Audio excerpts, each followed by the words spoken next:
नमस्कार दोस्तों, BR07 news में आप सभी का बहुत बहुत स्वागत है। हम सभी जानते हैं कि मतदान शुरुआत होते ही हमारे पुलिसकर्मी कितनी मेहनत से और ईमानदारी से कार्य करती है और न जाने कितने मेहनत और कितनी मुश्किल के बाद एक शांतिपूर्वक मतदान होता है।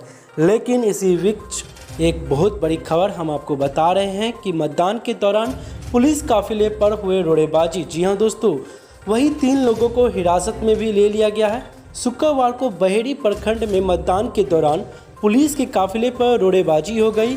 वहीं आपको बता दें कि किसी के घायल होने की खबर तो नहीं मिली है, लेकिन वहीं 3 लोगों को हिरासत में लिया गया है। वहीं हम आपको बता दें कि बसकट्टी गांव में एक प्रत्याशी विशेष के परिवार के लोग बूथ पर मौजूद थे। इसी बीच एसएसपी बाबूराम बूथ पर जायजा लेने पहुंचे। वहीं मतदान में बाधा के आरोप में 3 लोगों को गिरफ्तार कर लिया गया। वहीं पर कुछ लोग पथराव करना चालू कर दिया।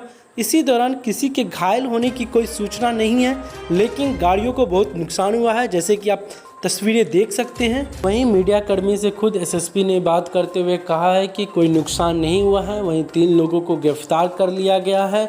जब गाड़ी पर बैठकर ले जाया जा रहा था, तभी पीछे से लोगों के द्वारा पथराव कर दिया गया है। वहीं जिन लोगों का नाम आया है उन्हें जल्द हिरासत में लिया जाएगा और साथ में उन्होंने यह भी कहा है कि बूथ पर शांतिपूर्वक मतदान चल रहा है।